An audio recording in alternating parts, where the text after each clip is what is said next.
Nous avons le plaisir de recevoir sur notre plateau du Salon des entrepreneurs de Paris édition 2015 Lionel Ninjian. Vous êtes directeur général de Mail, Boxes, etc.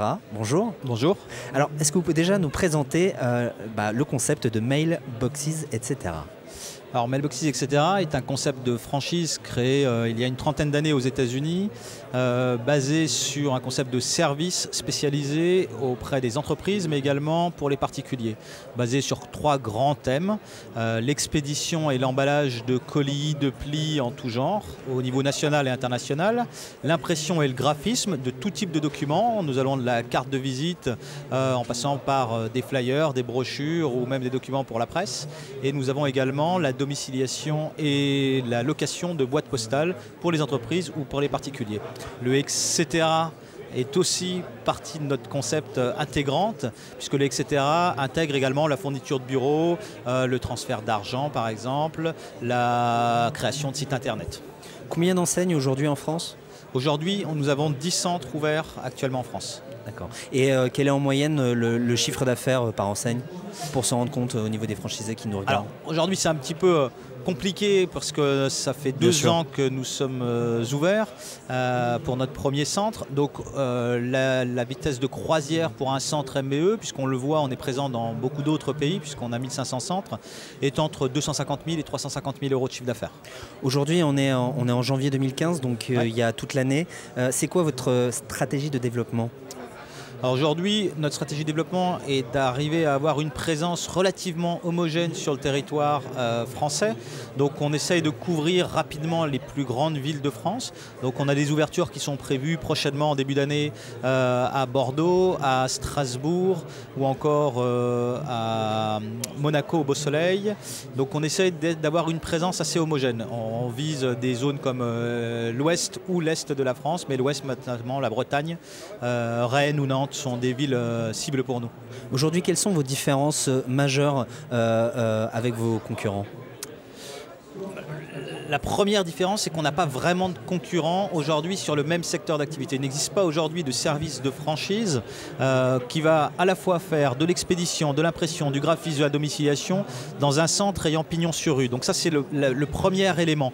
Bien entendu, personne ne nous attend. On a un certain nombre de concurrents qui vont faire certains de nos métiers, mais aujourd'hui, il n'y a pas de réseau de franchise spécialisé dans ce domaine. Il n'y a pas non plus de réseau de franchise spécialisé en service B2B, à la fois en service B2C, avec des centres ayant pignon sur rue présentant ce type de concept. Pour se développer, il faut des candidats. À quoi il doit ressembler le candidat pour intégrer le réseau Mail, Boxes, etc.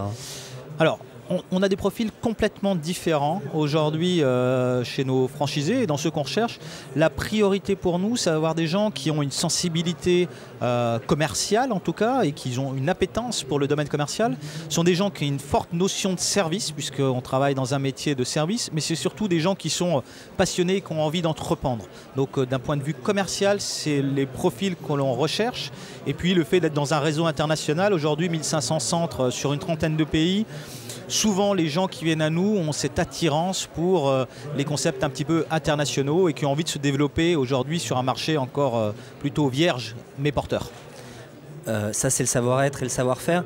Quelles sont les conditions pour être admis, pour postuler et pour être admis au sein de votre réseau ?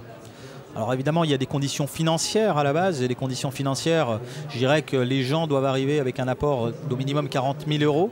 40 000 euros pour un investissement global qui est de 80 000 euros pour créer un centre qui va faire 80 mètres carrés avec la formation, les droits d'entrée, l'aménagement des centres, le matériel. C'est vraiment le concept clé en main. Donc ça, c'est le premier élément, mais ce n'est pas le seul élément. Et ce n'est pas non plus parce qu'on a cet aspect financier qu'on sera automatiquement franchisé Mailboxes, etc. demain. Ce qui est important pour nous, effectivement, ça va être l'attitude, ça va être l'esprit réseau, ça va être l'envie de créer un partenariat avec nous et puis surtout la capacité qu'on va détecter chez ces candidats à réussir dans le modèle Mailboxes, etc. Ce qui nous intéresse, ce sont des gens qui sont investis opérationnellement dans le concept. On ne recherche pas d'investisseurs, par exemple. On sait que les investisseurs ne fonctionnent pas forcément dans notre modèle. Merci à vous Lionel Dinjian, je le rappelle, vous êtes directeur général de Mailboxes, etc. Et nous sommes ici à Paris pour le Salon des entrepreneurs. Merci d'être passé par notre plateau pour nous parler de ces problématiques liées à la franchise. Merci beaucoup. Au revoir. Au revoir.